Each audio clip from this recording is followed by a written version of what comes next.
The bids are in, the gavel is dropped. Ladies and gentlemen, here at WineBid, we are finally hammered. Yes, that's right. This is WineBid's podcast dedicated to all things wine value, wine auction, wine retail.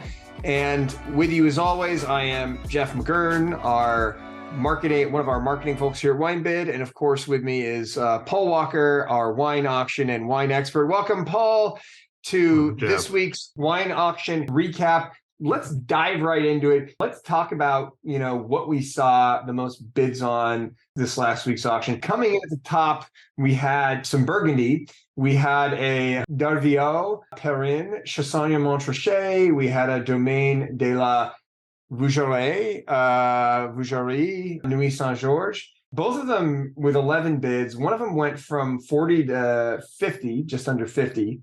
The other one went from 60 to just under 70. But we saw, we kind of talked about this last week. There was a lot of Burgundy coming into auction, a lot of stuff at the sub $100 price point, right? A lot of very reasonably priced Burgundies. So I'm not actually entirely surprised that we saw a lot of action at those price points because I think there was a ton of great deals. But I don't know. What do you make of this? Yeah, I think some maybe not as well known. There's obviously a lot of great stuff in there, a lot of well-known producers, and a lot of, basically just a huge variety of all kinds of different things. So there's a tremendous collection from multiple different consigners last week in large quantities. So yeah, I mean, that Darviot, I'm not familiar with that producer, not a huge amount of activity, but still a deal, I think, at $50 for an 08. Chassagne-Montrachet Blanchot Dessous. And then Vougerie de Modes, it's another wine, I think, that from a great vintage 05, got a little activity, 4 bottles again. Like a lot of these things that had multiple bids, I think, just sort of scanning down, like many, many, many things were multiple quantities, right?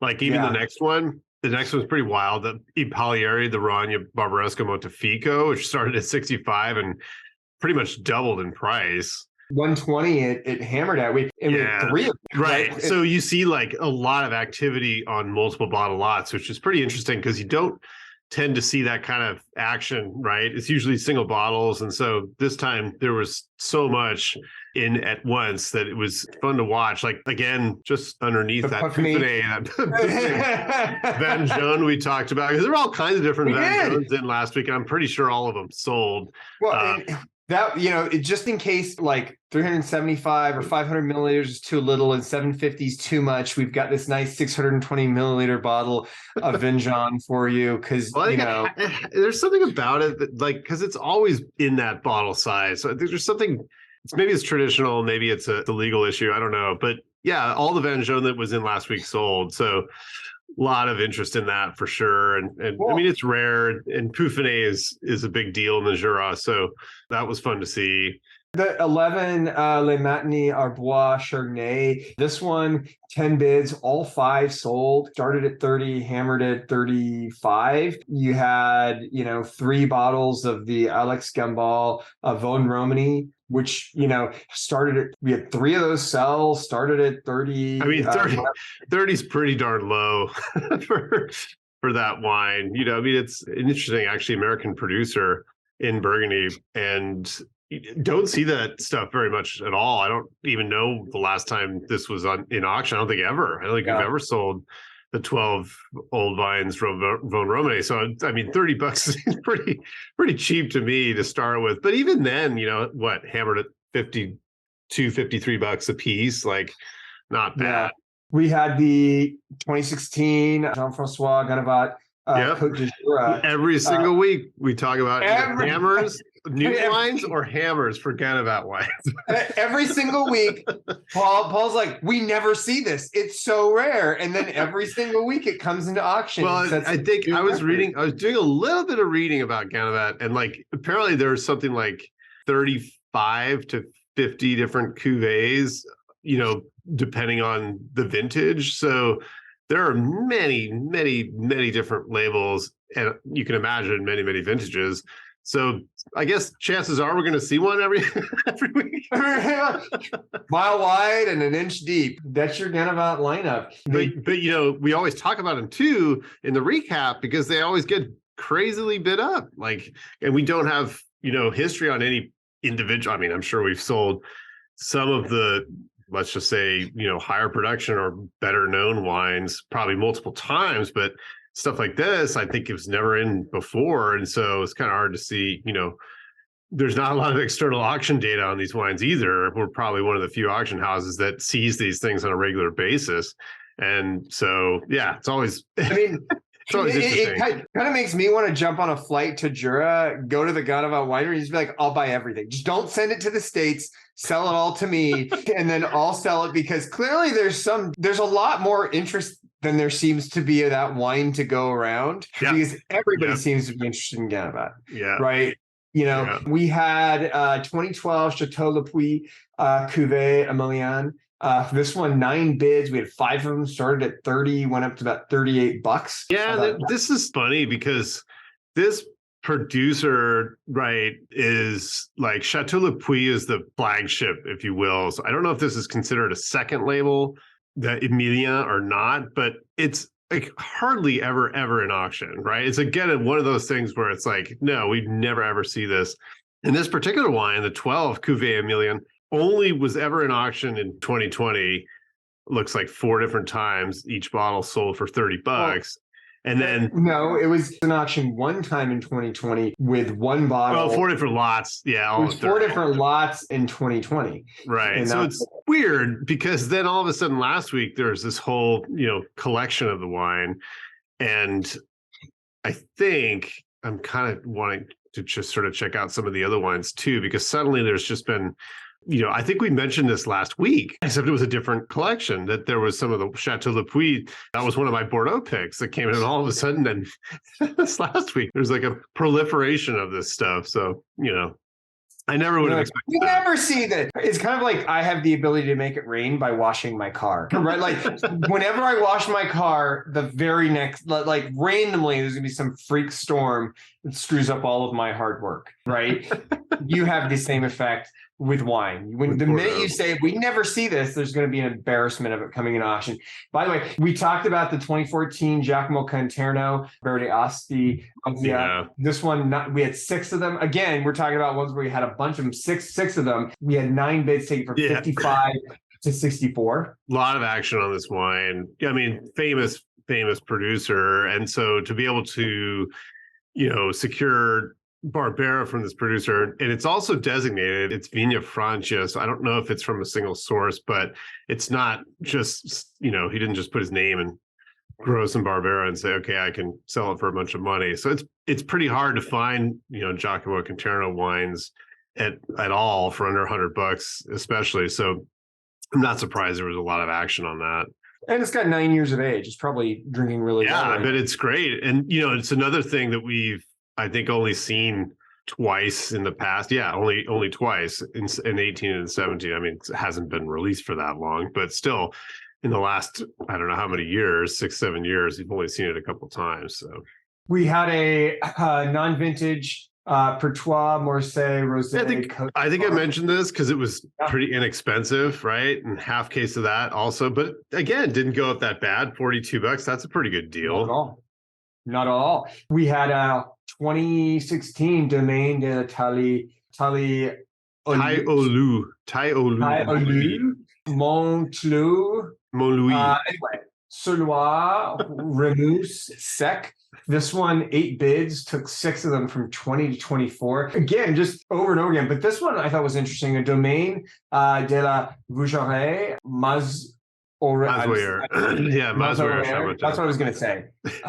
Excuse me. That's what I was going to say. Mazoyer, Chambertin with 8 bids, took it from 105 to 320. Yeah, big increase there. That was quite surprising. I mean, I don't think this wine, well, I'm not going to say anything rash, but I don't think to me, it doesn't seem like it's worth that much. And we did sell, just looking not too long ago. Well, it was an 04, not nearly as good a vintage, but it was $95 a couple of years ago. So I don't know. I think 300 is quite a bit for that, because this wine did sell a few years ago for 105. That's a big jump. And also, Domaine Vougerie is famously owned by Jean-Charles Boisset now. I think actually has been for quite a while. interestingly, I mean, not that that means anything, but that seemed pretty extreme to me. That's a lot for that. But again, '05, phenomenal vintage in Burgundy, and it's getting close to 20 years old, right? So very collectible, and $300 is, I guess, sort of typical for Grand Cru, even from a, not top tier producer, I should say. We had the '04 E Pagliari. Oh, another same wine as before. Same wine as before, 8 bids, 65 to 111. Just like a lot of big lots, like not a ton of single bottle action, I feel like happening this week at the very top end. But I think that was partially because what we had coming to auction last week, almost like so many lots, maybe even most of the lots seem to have multiple bottles. So just a lot of opportunity to pick up a lot of stuff. I got outbid on 90% of the stuff I bid on last week. Yeah, in fact, it's funny because I was kind of scanning the list and looking at things that had sort of more significant jumps. And I think you even mentioned this wine. There was a Céline and Vincent Duroy Rouilly Vauvry that it was cheap, right? It started at $20 and there were 2 bottles, and but it bid all the way up to $66. And that's pretty wild, because I wouldn't have expected a Rouilly, even Premier Cru, to go for that much. But I think there is some famous name recognition there. And, so yeah, you're right. There are all kinds of multiple bottle lots that got a lot of activity, which is, it's great to see. It means a lot of people are into it, and there's, a lot happening. There's a lot of half bottles, a lot of mags, there was, we couldn't even really list all the things we wanted to, because there was so much stuff to talk about. There was so much of 2012 Jojas Prum, Bernkastler, Badstube, Riesling Cabinet. This one's 7 bids. There were 2 bottles, like from 25 to 66. Yeah. I still think that's a big increase. That's a big increase. But, look, 25 for 11-year-old JJ Prum, Bernkastler, Badstube, that would be a phenomenal deal for, because JJ Prum is fantastic juice, right? It's got 11 years on it. Is it worth 60? Is it worth, 65-ish that it went for? I'm not sure it's worth that, but I think 25 certainly was a steal. Well, yeah, I think looking at it a little closer, it looks like that's a record hammer for any vintage of that wine. The 19 was in not too long ago, hammered for 40, which is that's kind of the range I would have expected. Even for something, within the last 10, 15 years, 65 is quite a bit. That's a good jump for sure. I mean, for anybody who invested in tons of JJ Prum futures, your future may look bright, because this one's, these ones are taking some jumps. There was the Pierre Girardin Merceau. Yeah, there's a lot of Pierre Girardin, excuse me, last week. And, it saw the action I expected it to. So were you talking about the Merceau Tillet, the 3 that got bid from 70 to what, 110? 110. Yeah. For 3 of those. Not surprising that you see those go. Yeah, I think all the lots of some of those kind of very sought after younger producers in Burgundy. That's Pierre Girardin is definitely one of them, and they're getting grabbed up fast. So the prices are all going to eclipse $100, and they may go the way of, Colin Murray. We'll see in a few years. Who knows? But 70 obviously was too cheap for those. So they all hammered it. Yeah, 110. The only other one I'll mention is this 2014 Céline. Yeah, that's what I just talked about. The Rouilly. Oh, was that the one? Yeah. It went from 20 to 67 or 20 to 67. Man. Yeah. That's crazy. Let's move over and let's talk about some of the big hammers, right? We had, probably not surprising, the 2 biggest hammers last week. 2020 Screaming Eagle. We saw that go for a lot the week before. What's, really interesting to me is we had one starting at $68.95. One starting at $7,300. The one that started at $7,300 went for $7,300. The one that started at $16.95 went for $73.95. Yeah. 95. So, which, okay, so here's a question, right? For all of our consigners out there, does it pay to try and come in a little bit below where we recommend reserve? Because one of the things that I've noticed about our team is that, our team does an incredibly good job of coming in, taking the reserve to right where we think the price should go for. And it happens a tremendous amount of time. And I think it's because our team does a really good job of appraising because of all the data that we have. And that's not me trying to pump WineBid, but just to say no, it's really not. I genuinely noticed that like a tremendous amount of stuff is priced exactly where it needs to be, right? But this is one of those interesting things where it begs the question, does it pay for consigners to price a little below where our appraisal comes in or where we think the reserve should be? That's a tricky question. And, I don't want to speak for anybody because I've dealt with a lot of these consigners over the years. And it's a tricky thing because don't forget, there was a 3-pack of this in the week prior that hammered for more. And it got bid up from what I consider to be kind of a low reserve. But, that's what happens with this kind of wine because we're talking about sort of the super anomalies, right? The super edge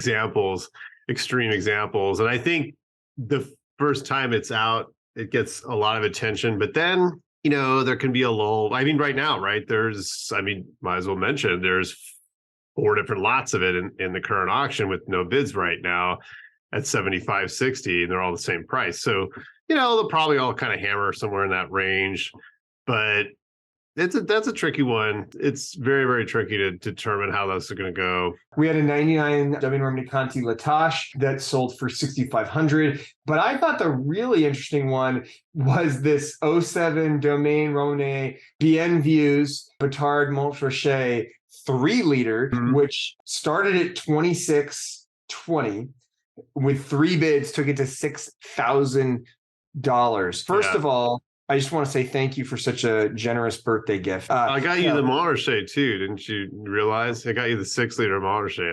That was the six. I'll take that as well. I'll take the 3-liter of Batard Montrachet, and actually, I'll take both of these Montrachets. But I mean, what do you make of that? That's a huge swing. Yeah, I mean, it was so wild because there were so many large formats of Ramonet in last week, just this embarrassment of, crazily rare large format bottles. I believe almost all of them were from 07 too, which is kind of interesting.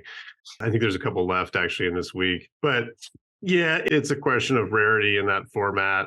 Hard to kind of do the math and be like, well, is the 750 worth X or Y? It doesn't really make sense to me, but they're just very, very rare items. So, I mean, it's kind of funny that Batard sold for a little bit less in 3-liter format than the Bienvenue Batard, but I think that's probably due to production levels. I'll bet the Bienvenue Batard is even a smaller production wine for Ramonet than the Batard, but I don't know for sure. I'm not that well schooled, but it'd be interesting to find out and see. What? I mean, you also look at the other Ramonets. We had a 3-liter of the Chassagne Montrachet Labor Show, which had 3 bids, started at $980 and hammered at $2,900. Yeah, we had a 3-liter the Ramonet Pouligny Montrachet Champs Canet, and that one started at $720 and hammered at $2,500.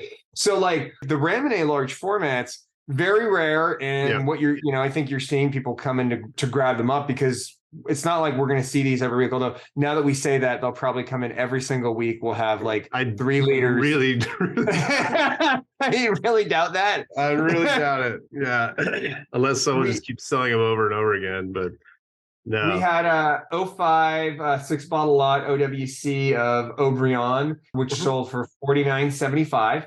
Right, great year for Bordeaux, the 05s. We had a mag of 69 Moet Chandon Rosé. Yeah, we mentioned that. We mentioned. Yeah. Had 2 bids, selling both of them for 2,600 a piece. 26 a piece, yeah. So those actually, perform pretty nicely. So, I mean, it's not the delta that you were seeing with the Ramonets, but it's also, it's not like you're seeing a ton of 69, Dom Perignon Rosé mags. No, right? So many sort of wildly rare bottles in last week, and including some of the things we were talking about before with multi-bottle lots of lesser known producers, but with a lot of time on them or a decent amount of time on them. So just basically something for everybody, any kind of wine aficionado, whether you're, into the super, super high end and large format or, lesser known or secondary or, tertiary Italian, Piedmont, whatever, Tuscany producers. But yeah, I think, a lot of the California stuff that was a big deal last week went for quite a bit. There's a Bond 5-bottle horizontal that got bid up a little bit. I think it's hammered at what, 2,200 or 2,300 maybe. Yeah, right around 2,200 hammered. Like there was a couple on 2,300 a piece. So those are going for quite a bit more. That Krug Clos d'Amonet we mentioned, 2,000. Yep. That got a couple bids. So that hammered at 2,400, which is pretty wild. The Dal Valle MDV we mentioned. Looks like somebody one bid took all 3 bottles at 845 or no, 795 a piece, I guess. So pretty amazing selection of stuff. And I think those Roumier Bonmar sold, or at least a couple of them sold that we talked about. So there's just so many fun things to discuss. And well, we kind of just listed a bunch of names. Look, if you think that was fun, wait until you see what we have coming into the auction this week. So let's go ahead and wrap this up, Paul, and then we will see you all at our preview of what's coming into the auction. But with that, we wish you happy bidding and cheers. Cheers.